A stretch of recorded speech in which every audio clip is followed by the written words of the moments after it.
Palavra da Verdade, com Hernandes Dias Lopes. 2 Reis, capítulo 20, por favor. Eu vou ler com vocês do verso 1 ao verso 11.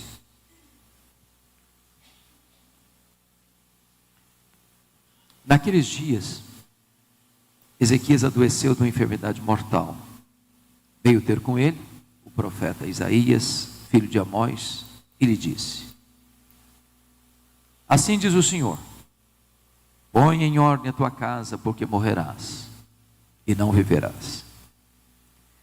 Então virou Ezequias o rosto para a parede e orou ao Senhor, dizendo: lembra-te, Senhor, peço-te, de que andei diante de ti com fidelidade, com inteireza de coração, e fiz o que era reto aos teus olhos, e chorou muitíssimo.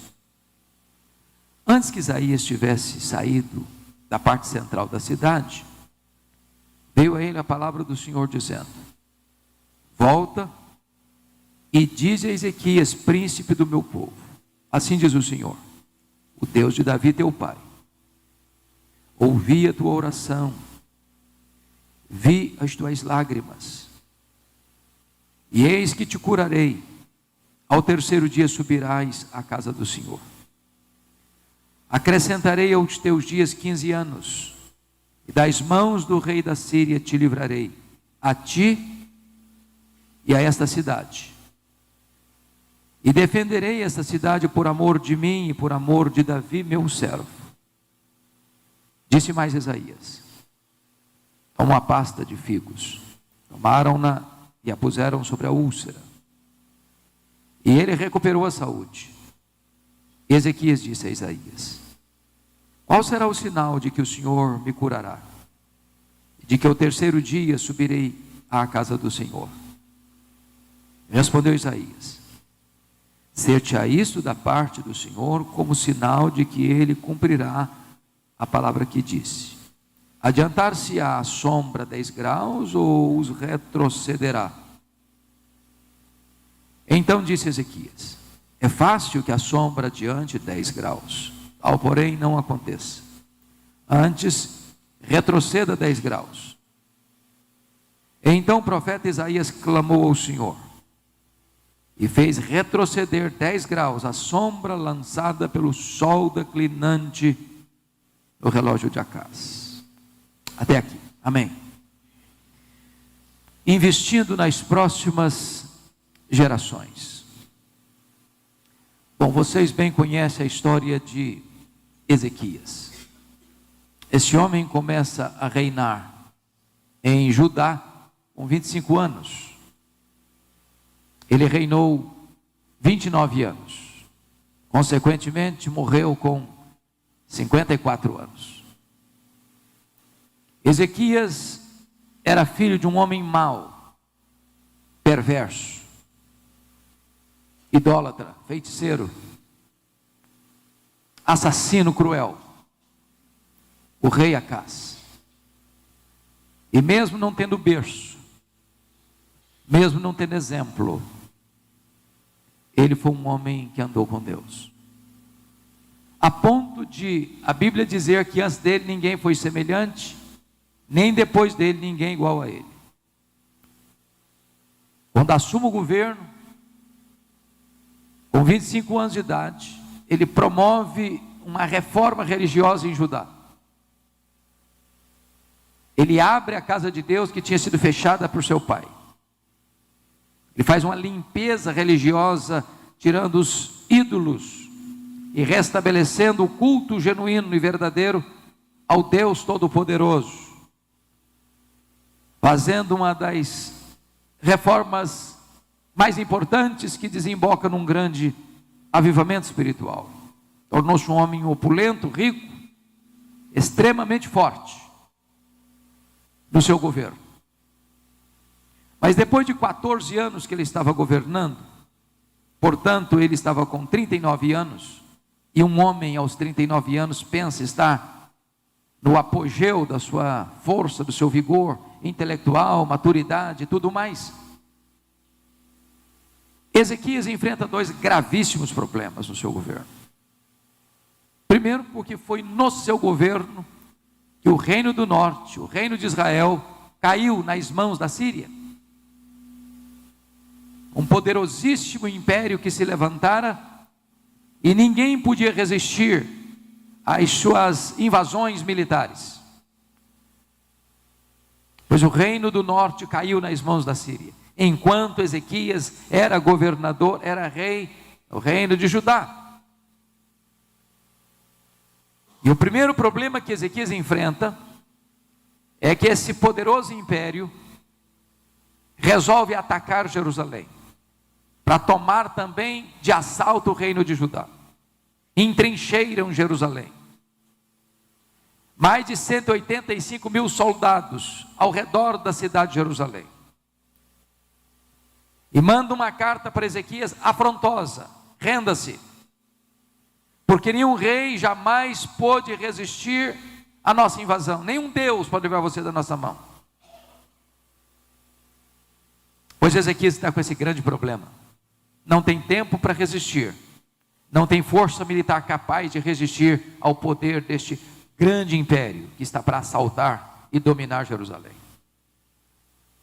Se isso não bastasse, com 39 anos de idade, Ezequias fica doente, uma úlcera. Mesmo ele sendo rico, mesmo ele tendo tantos recursos da época disponíveis, ninguém conseguiu tratar da sua enfermidade. E foi nessa conjuntura que Deus mandou Isaías à sua casa, o profeta. E o profeta chega com um recado urgente, um comunicado, uma ordem. E a ordem era essa: Ezequias, põe em ordem a tua casa, porque morrerás e não viverás. Isso é um ultimato. Só sobrou para o rei uma parede, e para a parede ele se voltou. E diz a Bíblia que ele orou fervorosamente, ele chorou copiosamente, e Deus respondeu rapidamente. Isaías não tinha saído da cidade ainda, quando Deus disse para ele: volta lá, e fala para Ezequias, príncipe do meu povo, que eu ouvi a sua oração, que eu vi as suas lágrimas, que eu o curarei, e lhe darei mais 15 anos de vida, e livrarei Jerusalém das mãos da Síria, e no terceiro dia subirás à casa do Senhor.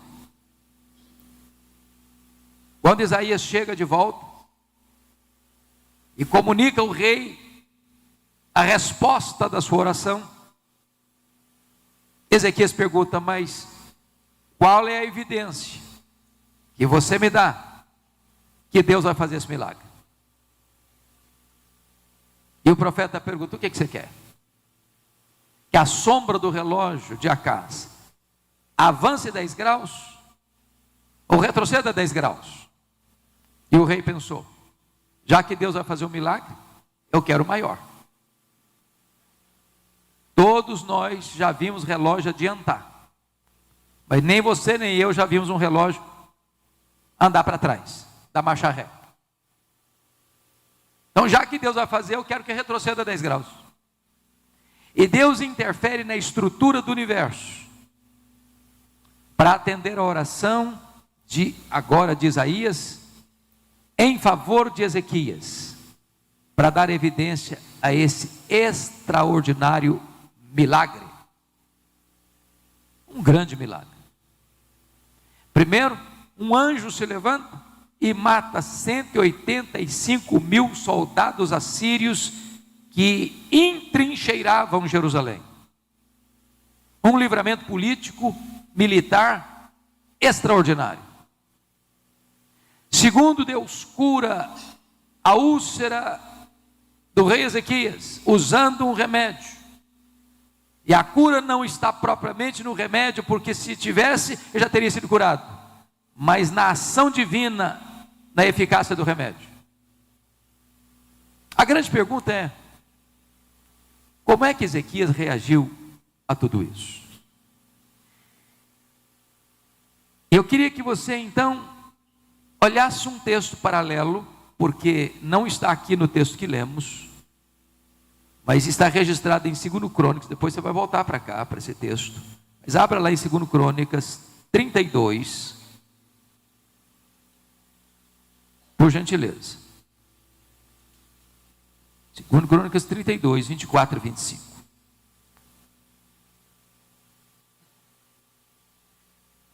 Está escrito assim: naqueles dias, adoeceu Ezequias mortalmente. Então orou o Senhor, que lhe falou, e lhe deu um sinal. Agora, notem o verso 25. Mas Ezequias não correspondeu, ou não correspondeu Ezequias aos benefícios que lhe foram feitos, pois o seu coração se exaltou, pelo que houve ira contra ele e contra Judá e Jerusalém. Então agora volte para 2 Reis 20, por favor. Irmãos amados, por que o coração dele se exaltou? Mas em que contexto o coração dele se exaltou? E a resposta está no capítulo 20, a partir do verso 12. Está escrito que esse milagre na vida de Ezequias foi tão insólito, tão extraordinário, que isso reverberou para além das fronteiras de Israel, de Judá. E havia um novo império que estava se formando, que haveria de se fortalecer, que haveria de inclusive conquistar o império assírio, que era o império babilônico. E quando o rei da Babilônia escutou sobre esse milagre, sobre essa intervenção divina, ele manda uma comitiva diplomática, com cartas do rei, com presentes do rei, para se solidarizar com o rei Ezequias, diante de um fato tão extraordinário. E agora você vai ver comigo o que aconteceu. Preste atenção. Verso 12. Nesse tempo, 20 e 12. Merodach-Baladã, filho de Baladã, rei da Babilônia, enviou cartas e um presente a Ezequias, porque soube que estivera doente. Ezequias se agradou dos mensageiros e lhes mostrou toda a casa do seu tesouro: a prata, o ouro, as especiarias, os óleos finos, seu arsenal e tudo quanto se achava nos seus tesouros. Nenhuma coisa houve, nem em sua casa, nem em todo o seu domínio, que Ezequias não lhes mostrasse. O ponto aqui é o seguinte: quando essa comitiva estrangeira chega, Ezequias tem a preocupação de mostrar quão grande ele era, quão rico ele era, quão poderoso ele era, quão esplêndido era o seu reino, quão magnífico era o seu governo. Mas não tem uma palavra sequer de Ezequias de exaltação a Deus, de reconhecimento de que tudo isso viera das mãos de Deus. Ele se exaltou, ele se autopromoveu, ele se engrandeceu, mas ele não deu a honra e a glória ao Deus que lhe curou e que libertou o seu reino. E diz a Bíblia, isso foi mal aos olhos do Senhor. Isso desperta a ira de Deus contra ele, contra Judá e contra Jerusalém. Sabe o que acontece? Deus manda novamente Isaías à casa dele, agora com uma outra mensagem. Qual mensagem? Confira comigo. Verso 14. Então Isaías, o profeta, veio ao rei Ezequias e lhe disse: que foi que aqueles homens disseram? E de onde vieram a ti? Respondeu Ezequias: de uma terra longínqua. Vieram da Babilônia. Perguntou o profeta ao rei: que viram em tua casa? Respondeu Ezequias: viram tudo quanto há na minha casa. Para quem que você está mostrando tudo da sua casa? Quem está tendo acesso à sua casa?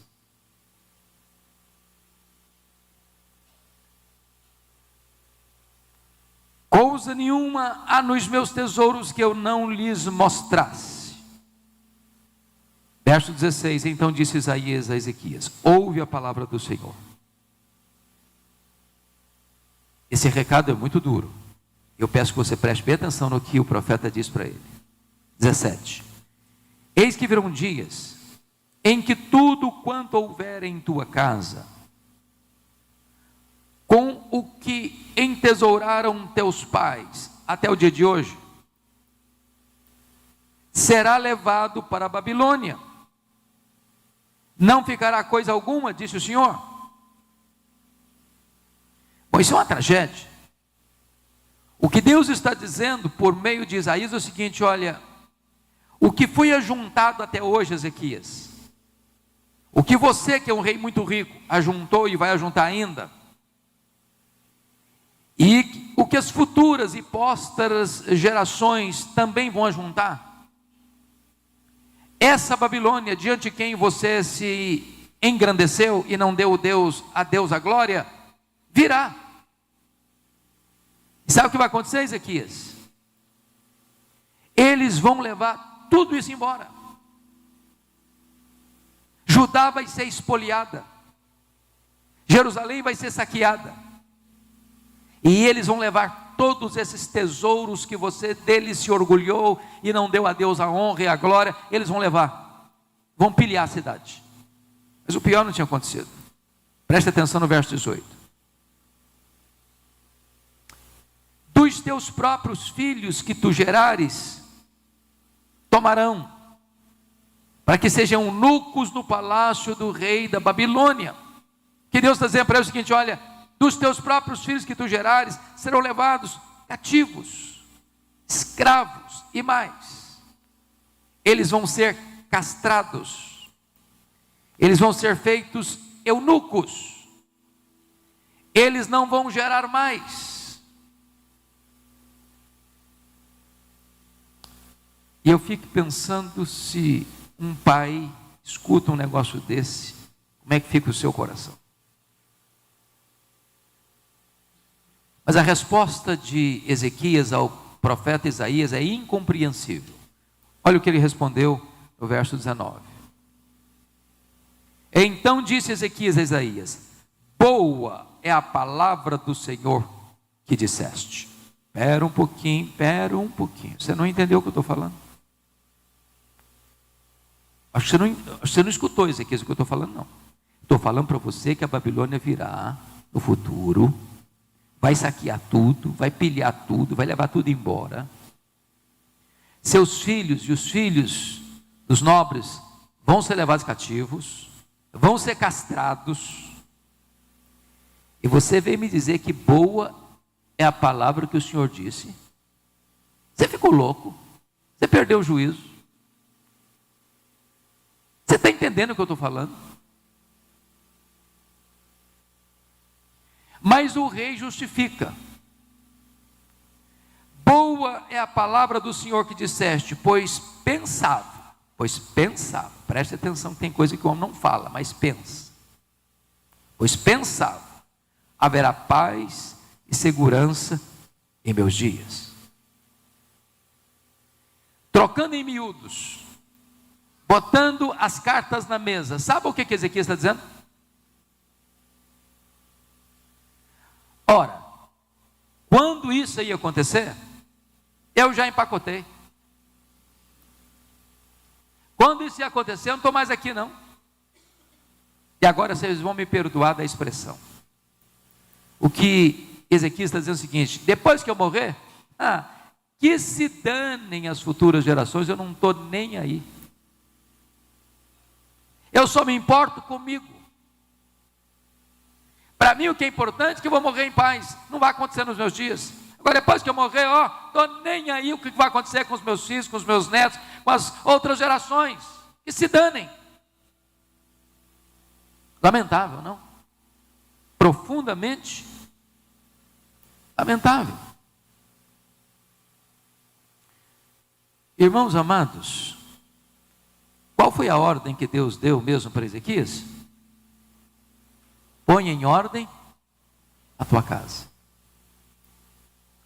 Preste atenção que Deus não botou, Ele mandou ele apenas botar em ordem a vida dele.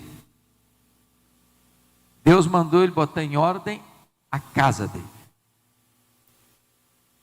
E claro que Deus não está falando de casa com 4 quartos, 2 suítes, uma cozinha e uma área de serviço. Deus está falando do palácio físico. Em outras palavras, nem você nem eu estaremos prontos nem para viver nem para morrer, se a nossa casa ainda não estiver em ordem.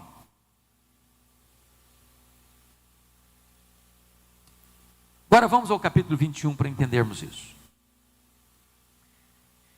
No capítulo 20, verso 21, está escrito assim: descansou Ezequias com seus pais, e Manassés, seu filho, reinou em seu lugar. Verso 20, capítulo 21. Tinha Manassés 12 anos de idade quando começou a reinar, e reinou 55 anos em Jerusalém. Então vamos chegar a uma matemática aqui. Quantos anos deu a Ezequias? Deus deu a Ezequias? 15 anos. Com quantos anos Manassés começou a reinar? 12 anos. Qual foi a conclusão que você chegou?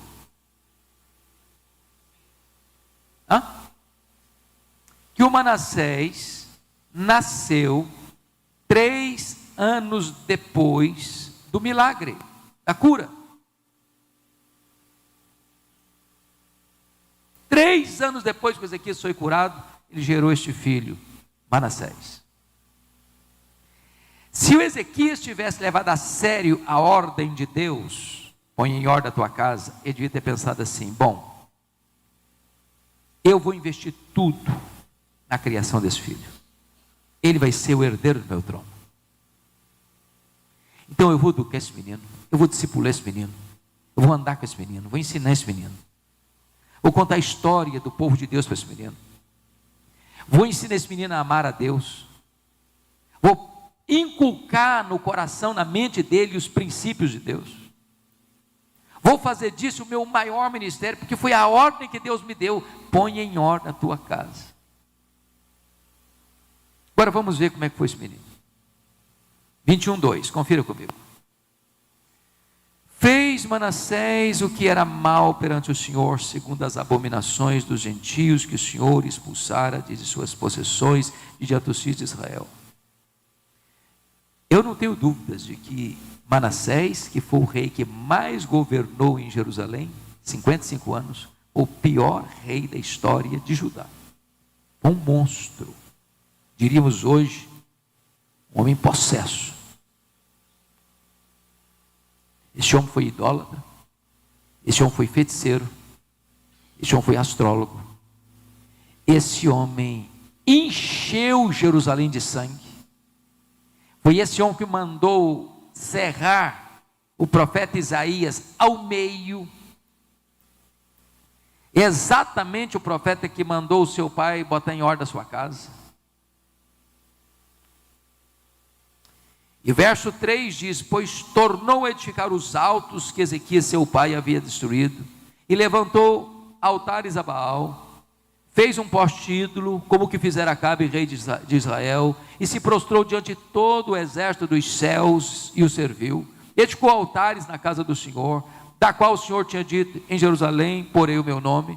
Também edificou altares a todo o exército dos céus, nos átrios da casa do Senhor, e queimou a seu filho como sacrifício. Adivinhava pelas nuvens, era agoureiro, tratava com os médios e feiticeiros, prosseguiu em fazer o que era mal perante o Senhor, para provocar a ira.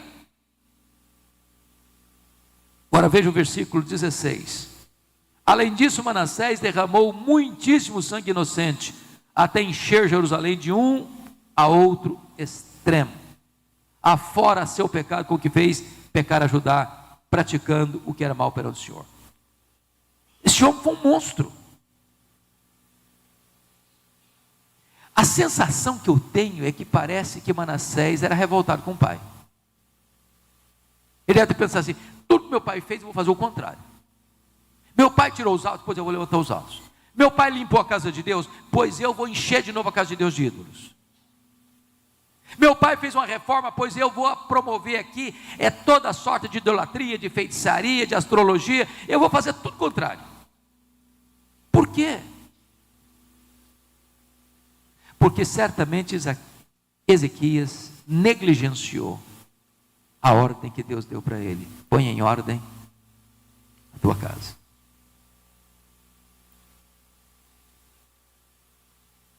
Agora vamos a um texto para mim, dos mais dramáticos da Bíblia. Abra sua Bíblia comigo lá em Jeremias capítulo 15. Jeremias capítulo 15.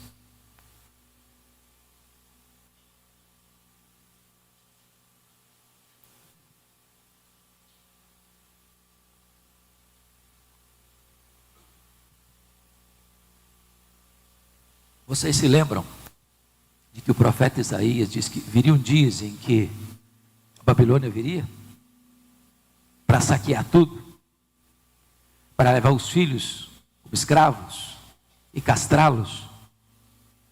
Pois esse dia chegou. Olha como é que Jeremias descreve essa situação, aqui no capítulo 15, versos de 1 a 4. Disse-me, porém, o Senhor: ainda que Moisés e Samuel se pusessem diante de mim, Moisés e Samuel considerados os dois grandes intercessores do Velho Testamento, meu coração não se inclinaria para este povo. Lança-os diante de mim e saiam.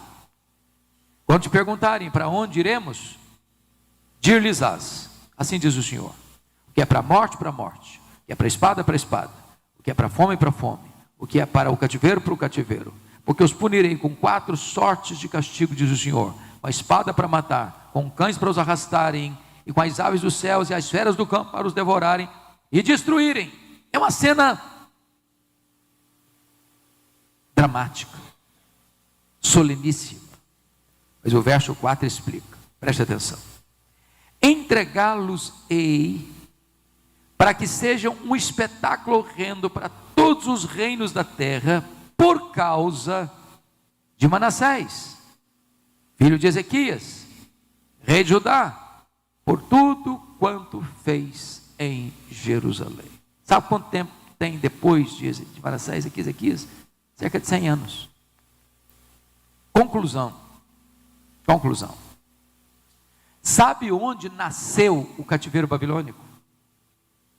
Que destruiu o templo de Jerusalém, que arrasou com a cidade de Jerusalém, que levou o povo de Judá para 70 anos de um amargo cativeiro. O útero que gestou o cativeiro babilônico foi a casa de Ezequias. Põe em ordem a tua casa.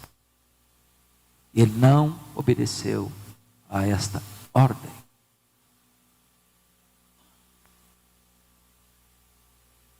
Ele não doutrinou, ensinou seu filho, que tinha 12 anos quando ele morreu. Se nós falharmos em dar as instruções aos nossos filhos quando são criança, talvez mais tarde, nós não vamos conseguir mais.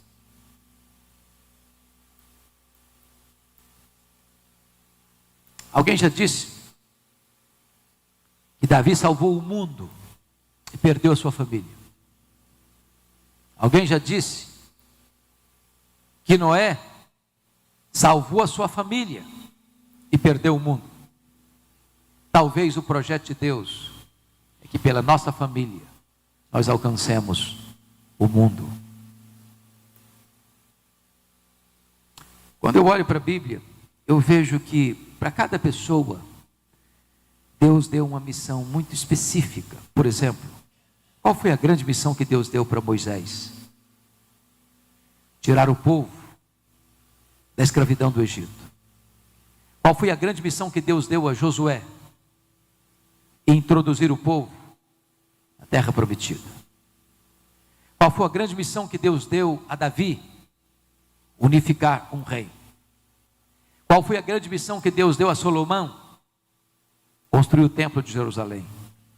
Qual foi a grande missão que Deus deu a Neemias? restaurar os muros de Jerusalém. Qual foi a grande missão que Deus deu a João Batista?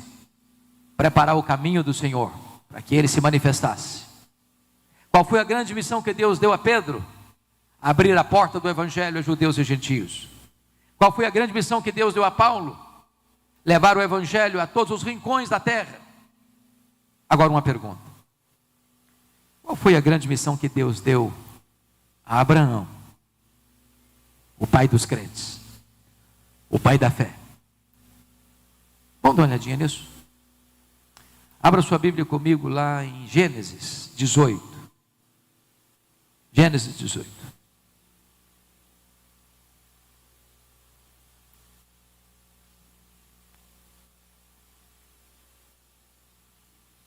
Versos 18 e 19.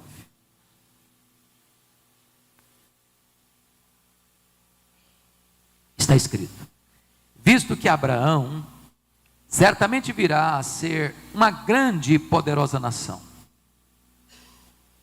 e nele serão benditas todas as famílias da terra, porque eu o escolhi para que ordene a seus filhos e a sua casa depois dele, a fim de que guardem o caminho do Senhor e pratiquem a justiça e o juízo, para que o Senhor faça vir sobre Abraão o que tem falado a seu respeito. Preste atenção, por favor, no verso 19. Por que que Deus escolheu Abraão? Para que Deus escolheu Abraão? Para quê? A fim de que guardem, a fim de que ordene a seus filhos e a sua descendência depois dele. Seus filhos e a sua descendência depois dele, a fim de que guardem o caminho do Senhor e pratiquem a justiça e o juízo. Mas vamos parar um pouquinho agora. Eu pergunto a vocês: quantos anos tinha Abraão quando o seu filho nasceu, o filho da promessa? Quantos anos? 100 anos. Quantos anos tinha Isaac quando se casou com Rebeca? 40 anos. Então quantos anos tem Abraão? 140. A Rebeca era estéril, Isaac orou por ela quanto tempo? 20 anos. Então quando os meninos nasceram, Esaú e Jacó, os netos de Abraão, quantos anos tinha Isaac? 60 anos. Quantos anos tem Abraão? 160 anos. Com que idade Abraão morreu? 175 anos. Então quantos anos Abraão teve para conviver com os netos? 15 anos. Para um pouquinho, Deus, eu não estou entendendo. O Senhor está dizendo que o Senhor me chamou com um propósito, para que eu ensine os filhos dos meus descendentes futuros. E eu só tenho 15 anos, já no finalzinho da vida, meio capengando já de forças, para ensinar isso.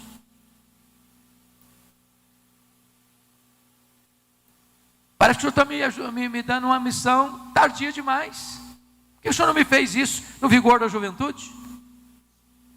Ou pelo menos quando o Senhor me chamou lá de Ur dos Caldeus?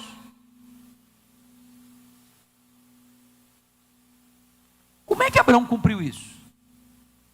Porque veja você que o projeto de Deus está claro no verso 19.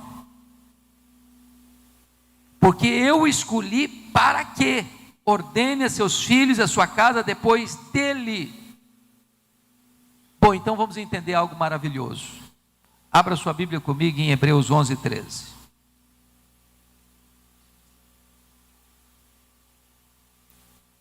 Hebreus 11, 13. Está escrito o seguinte: 11, 13, Hebreus.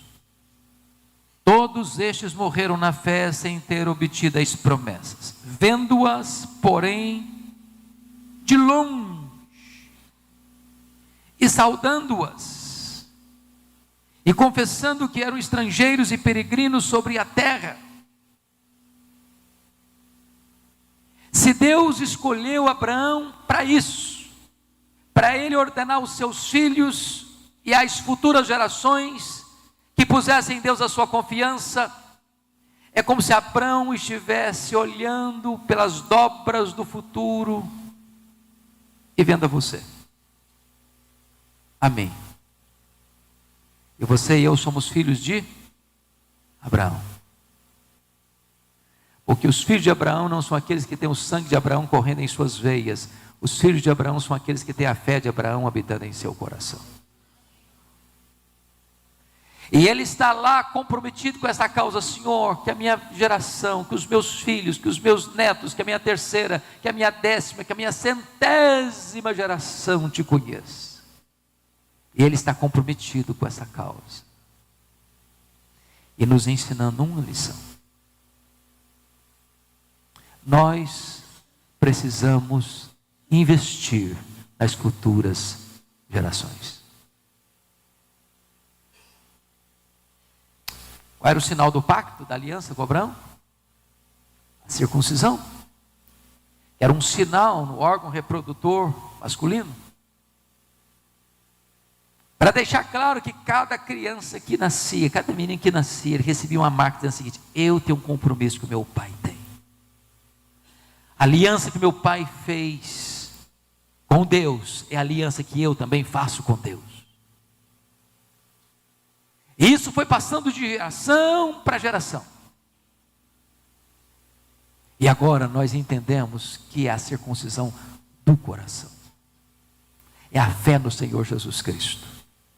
E essa mesma fé que habitou na avó Lloyd, na mãe Eunice, vai habitar também no filho Timóteo. E a mesma fé que habita no seu coração, no coração da sua esposa, do seu marido, você quer que habite no coração dos seus filhos, dos seus netos. E você está comprometido com isso, porque foi para isso que Deus chamou você, para que você ensine os seus filhos, para que você ensine os seus netos, para que você ensine as futuras gerações as mesmas verdades que um dia alcançaram a sua vida.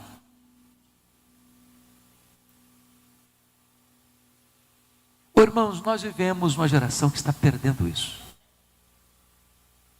Nós lutamos com muito mais afinco em dar uma casa boa para os nossos filhos, em dar roupas boas para os nossos filhos, em pagar uma escola boa para os nossos filhos, em lidar para que os nossos filhos tenham um sucesso profissional, do que estamos empenhados na mesma proporção ou numa proporção maior ainda em ver os nossos filhos convertidos ao Senhor Jesus Cristo. Nós não podemos abrir mão de ver as futuras gerações comprometidas com o nosso Deus. Se há um homem que me chama muita atenção na Bíblia, e você certamente o admira também, é Samuel. Eu queria levar você para 2 textos na vida de Samuel emblemáticos. Abra lá em 1 Samuel capítulo 12. Porque esse texto, penso que é uma das melhores maneiras de um pastor, de um presbítero, de um diácono, de um crente, de um líder, fechar as cortinas da sua vida. Olha o que está escrito. 1 Samuel 12. Versículo 1. Então disse Samuel a todo Israel. Ele está se aposentando. Está resignando o seu cargo. Eis que ouvi a vossa voz em tudo quanto me dissestes, e constituí sobre vós um rei. Agora, pois, eis que tendes o rei à vossa frente. Olha o testemunho dele agora. Já envelheci, estou cheio de câncer, e meus filhos estão convosco. O meu procedimento esteve diante de vós, desde a minha mocidade até o dia de hoje. Ele é um cara velho. Ele está dizendo o seguinte: ele era um homem que tinha 3 funções. Ele era sacerdote, ele era profeta e ele era juiz. E o maior juiz da história de Israel. E ele está dizendo que desde o primeiro dia, ele tinha um cargo político e ele tinha um cargo religioso. Do começo da caminhada até o fim da caminhada, ele está dizendo para o povo, na presença do povo, desde o começo até o fim, o meu procedimento esteve diante de vocês. Agora o desafio dele do verso 3. Eis-me aqui, testemunhai contra mim perante o Senhor e perante o seu ungido. De quem tomei o boi? De quem tomei o jumento? A quem defraudei? A quem oprimi? Das mãos de quem aceitei suborno para encobrir com ele os meus olhos? e vou-lo restituirei. Eu fico imaginando se os políticos de Brasília conseguiriam dar um testemunho deste diante do povo.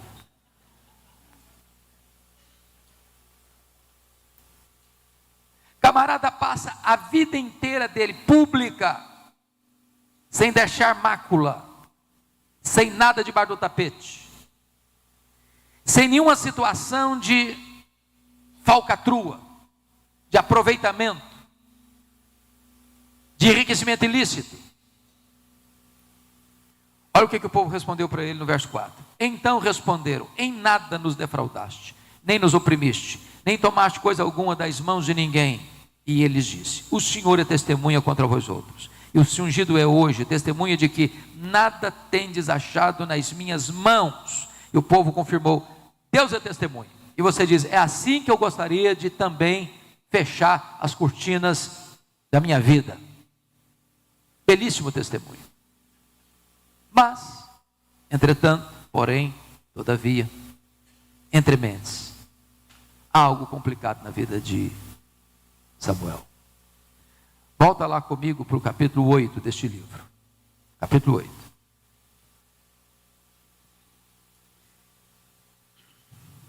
A partir do verso 1. Está escrito o seguinte: tendo Samuel envelhecido, constituiu seus filhos por juízes sobre Israel. Achou estranho alguma coisa aqui? Quem constituía juízes em Israel? Quem? O Senhor, o próprio Deus. Quem está constituindo quem aqui como juiz? Samuel. Constituindo quem? Seus filhos. Está sentindo cheiro de nepotismo aqui?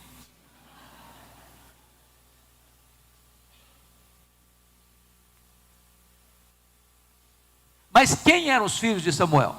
Confira comigo, verso de número 3. Porém seus filhos não andaram pelos caminhos dele. Antes se inclinaram à avareza e aceitaram subornos e perverteram o direito. Para só um pouquinho para entender uma coisa. Qual foi o ponto forte do testemunho de Samuel diante do povo? Não deu suborno, íntegro, não pegou um centavo do Estado, do erário. Eu fico até imaginando que os meninos cresceram vendo o pai lidar com muita grana. Ele era juiz. E eles talvez, coitados, passando uma magrela em casa. Não é possível. Papai lida com tanto dinheiro, não passando aperto aqui em casa. Quando a gente ocupar o lugar do papai com a gente, vai ser diferente. Nós vamos aproveitar. O que é isso? É muita grana. Olha o que os anciãos dizem para Samuel. Verso 4. Então os anciãos todos, quantos anciãos foram? Todos.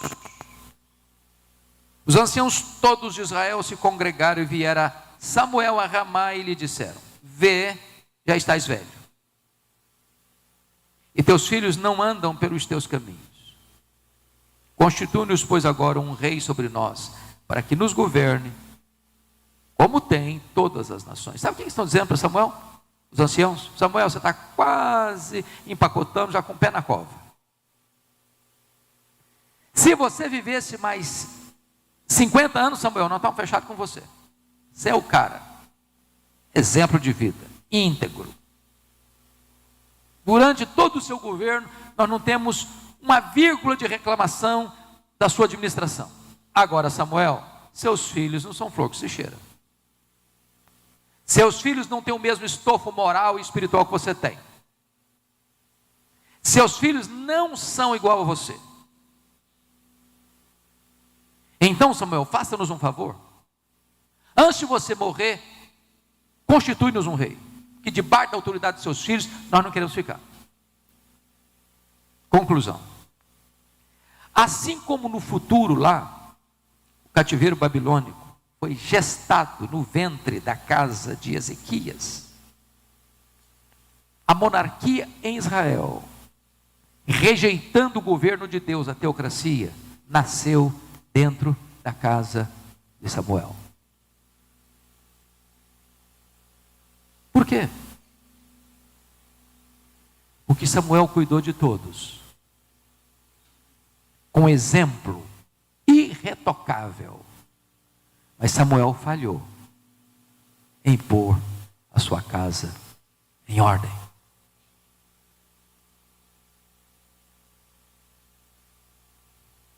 Ô, irmãos, eu não sei se esse negócio mexe com vocês.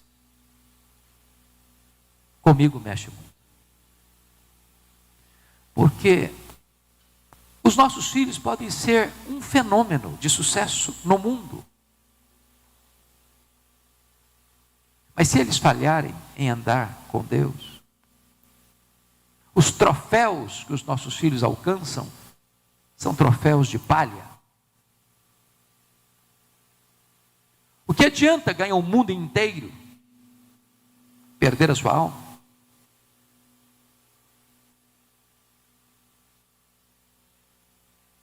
A sensação que eu tenho é que nós estamos numa corrida de revezamento.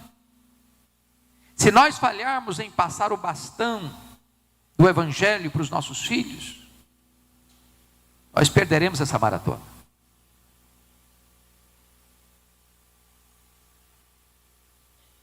E nós estamos vivendo dias onde a fé cristã está sendo atacada, a cristofobia aumentando.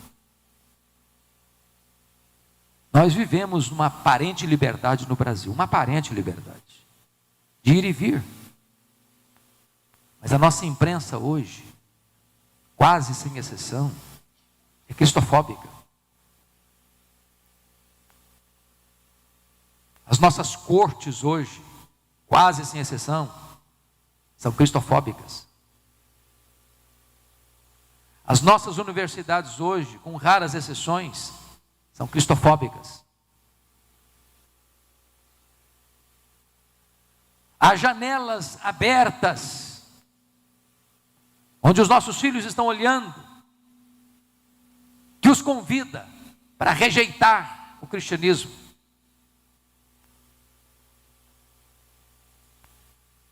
Olha comigo, por exemplo, que celebramos este ano 502 anos de reforma. Você vai para a Europa hoje, o berço da reforma, não tem mais motivo de celebrar a reforma. Eu tenho rodado pela Europa. Tenho ido com frequência à Holanda. A Holanda até 1960, o povo frequentava a igreja. Hoje os templos estão lá, mas vazios. Vazios. De vez em quando, uma peça musical, uma palestra social, mas os crentes não vão mais para a igreja. Por quê? Porque os pais falharam em passar o bastão do Evangelho para os seus filhos. Nós somos a Escócia de John Knox, a Escócia berço do presbiterianismo. Chegamos em Edimburgo, na praça principal, um templo belíssimo. Quando entramos no templo, não tinha púlpito nem bancos, porque o templo era um bar, onde as pessoas se reuniam para beber e para dançar. Preservar a estrutura do templo. As pessoas não estão mais na igreja. Vamos para a Inglaterra dos grandes avivamentos, a Inglaterra de John Wesley, de George Whitefield, a Inglaterra de William Carey, de William Wilberforce, de John Owen, a Inglaterra de John Charles Ryle, a Inglaterra de Charles Haddon Spurgeon, a Inglaterra de Mark Lloyd Jones, de John Stott. Hoje menos de 4% dos ingleses frequentam a igreja evangélica. Os nossos templos estão sendo vendidos e transformados em bares, em boates, em museus, em mesquitas muçulmanas. Por quê? Porque os pais falharam em passar o bastão do Evangelho para os seus filhos.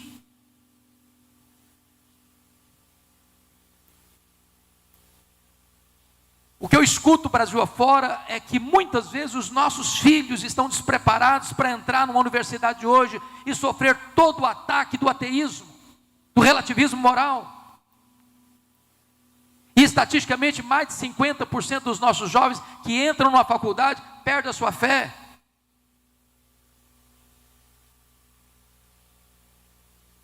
Eu estava pregando num congresso nos Estados Unidos há 2 anos, e depois do congresso eu fui pregar numa igreja que estava a 30 minutos de carro do hotel que eu estava, e o pastor que me levava me mostrou 11 templos, 11, fechados, estavam sendo vendidos, que não tinha mais gente para frequentar. Às vezes eu vou pregar em algumas igrejas americanas e você chega e vê num mar, porque não tem mais um mar, mas um monte de cabecinhas brancas, porque os jovens não estão mais lá. Se nós falharmos, irmãos, na nossa missão de transmitir aos nossos filhos, teremos fracassado rotundamente em nossa missão.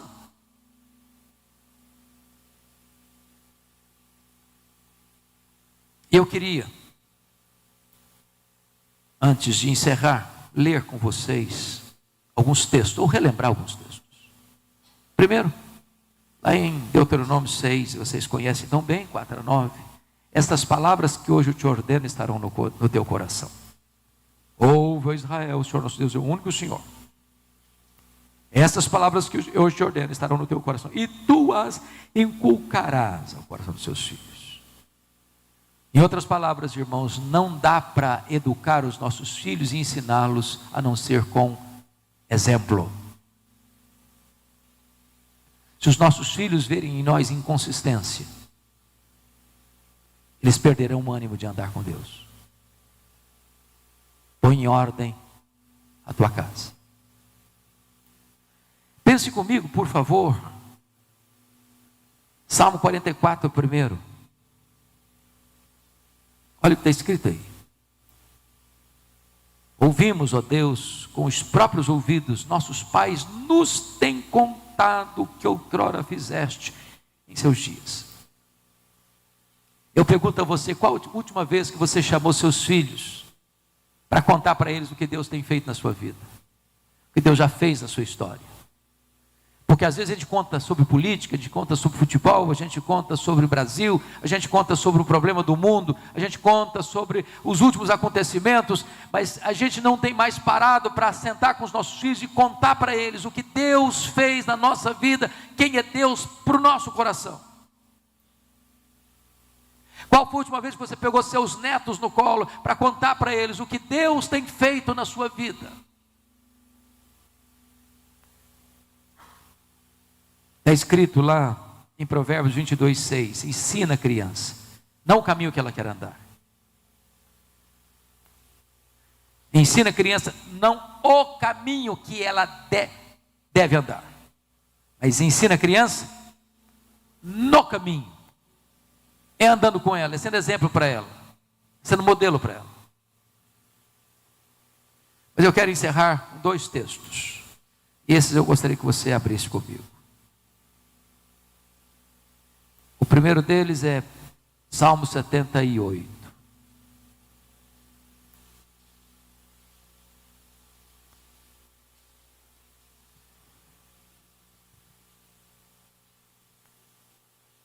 Salmo 78.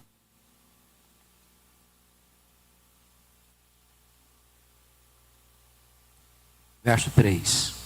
O que ouvimos e aprendemos, que nos contaram nossos pais, não encobriremos a seus filhos. Contaremos à vindoura geração os louvores do Senhor e o seu poder e as maravilhas que fez. Verso 6. A fim de que a nova geração os conhecesse, filhos que ainda hão de nascer, se levantassem e por sua vez os referissem aos seus descendentes, para que pusessem em Deus a sua confiança. Você tem um privilégio, versículo 3, você ouviu, seus pais contaram para você. Quem é filho de crente aqui? Pais crentes, levanta a mão. Louvado seja Deus, somos privilegiados. Nossos pais nos contaram essa história. Mas privilégio implica numa promessa, no versículo 4, não encobriremos aos seus filhos. Mas privilégio e promessa precisa passar por um plano. Nós contaremos à vindoura geração os louvores do Senhor, o seu poder. Não fica só seus filhos, não, seus netos, terceira geração, quarta geração. Mas com um propósito, versos 6 e 7. A fim de que a nova geração os conhecesse, filhos que ainda hão de nascer, se levantasse e por sua vez os referisse aos seus descendentes, para que pusessem em Deus a sua confiança. Nós precisamos investir nas futuras gerações. E o último texto que eu quero partilhar com vocês, 2 de Pedro, capítulo 1, versos 14 e 15. Abra comigo. Segunda carta de Pedro, 1, 14 e 15. Pedro está morrendo. Aliás, Jesus tinha profetizado que ele morreria crucificado, lá em João 21, 18 e 19. E ele agora está no corredor da morte, como Paulo estava quando escreveu 2 Timóteo. E olha o que ele vai escrever aí no verso 14. Certo de que estou prestes a deixar o meu tabernáculo, estou prestes a morrer, como efetivamente nosso Senhor Jesus Cristo me revelou, lá em João 21, 18 e 19. Mas ele diz assim: mas de minha parte, esforçar-me-ei, de que maneira? Diligentemente, por fazer que a todo tempo, mesmo depois da minha partida, ou seja, mesmo depois da minha morte, conserveis lembrança de tudo. Entenderam o que estou falando aqui? Pastor Lutero, o que nos deixa o coração consolado é que quando Jesus nos chamar, o nosso ministério não terá sido encerrado. Pedro tem tanto compromisso com as futuras gerações, está tão apaixonado com esse ministério da pregação, que ele está dizendo o seguinte: eu me esforço, estou morrendo, já estou deixando meu tabernáculo, já vou partir para o martírio, eu vou ser crucificado, mas eu ainda estou empenhado numa causa. Sabe qual é a causa? É que depois que eu morrer, o que eu ensinei para vocês continue reverberando no coração de vocês. Eu vou morrer, mas o meu ministério vai continuar. A minha voz vai se calar, mas a palavra de Deus vai continuar gritando altissonantemente no coração de vocês. Eu vou morrer, mas o meu compromisso com as futuras gerações vai permanecer viva na mente, no coração de vocês. Irmãos, quem sabe nós hoje fizéssemos uma renovação do nosso compromisso com o nosso Deus, para que os nossos filhos se voltem para o Senhor, para que eles sejam cheios do Espírito Santo de Deus. Nós não geramos filhos para a morte, nós não geramos filhos para o cativeiro, nós não geramos filhos para serem escravos do diabo, nem para servirem o mundo, nem para povoar o inferno. Os nossos filhos são herança de Deus, os nossos filhos são promessa de Deus, e nós não podemos abrir mão deles, para que também tenhamos a bênção de saber que as futuras gerações terão igrejas vivas, cheias do Espírito Santo. Que os nossos filhos sejam mais crentes do que nós, e que eles possam levantar bem alto a bandeira do Evangelho. Nós temos 5 minutos para orar. Talvez nós pudéssemos, diante do que Paulo recomendou aos Efésios, por esta causa, eu me ponho de joelhos diante do Pai, quem toma o nome de toda a família, tanto nos céus como sobre a terra. Vamos nos ajoelhar um pouquinho. Vamos colocar os nossos filhos, os nossos netos, os filhos que ainda vão nascer. E você vai começar a orar pelos seus netos. Você que nem filhos ainda tem. Ou se não os tem, adote-os. Se não biologicamente, adote-os espiritualmente. E ore por eles. E peça a Deus para que a sua descendência seja bem-aventurada na terra e conheça o Senhor. Vamos orar. Se você puder, se ajoelhe onde você está.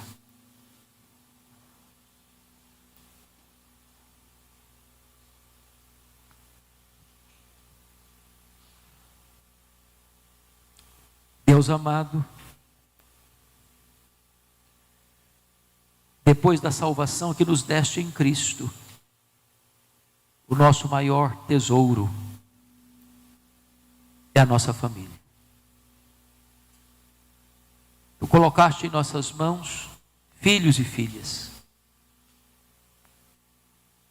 com um propósito de que nós ensinemos a eles a te conhecer e a viver como testemunhas neste mundo. Nós não temos o poder de converter o coração dos nossos filhos a ti. Por isso nós pedimos, ó Espírito Santo de Deus, manifesta-te salvadoramente aos nossos filhos, abrindo-lhes os olhos da alma, tocando-lhes com o toque regenerador do Espírito Santo, para que aqueles que ainda não foram convertidos o sejam, aqueles que já foram convertidos que sejam cheios do Espírito Santo. E permita, Deus, que nesta maratona de revezamento nós não falhemos em passar o bastão do Evangelho para os nossos filhos, para os nossos netos, para as futuras gerações. Meu Deus, nós te pedimos que os nossos filhos e os nossos netos sejam mais crentes do que nós, mais cheios do Espírito Santo do que nós, que a igreja de amanhã seja uma igreja mais viva, mais operosa e mais cheia do teu poder do que a igreja de hoje. E que, Senhor, nós possamos olhar como Abraão ao longe, contemplar a tua promessa e saudá-la, entendendo, Deus, que tu hás de nos dar uma descendência de semente santa para te conhecer e te fazer conhecido neste mundo. Abençoa os casais aqui presentes. Tu que conheces a família de cada um de nós, tu bem sabes como a nossa família precisa da tua graça. E nós queremos consagrar os nossos filhos a ti. Eles são teus, Senhor. Nós os entregamos a ti.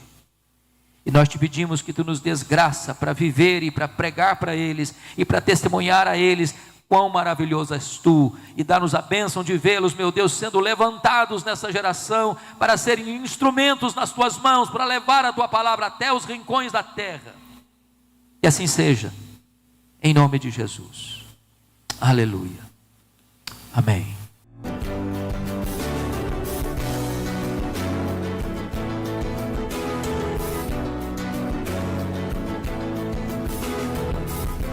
Palavra da Verdade, com Hernandes Dias Lopes.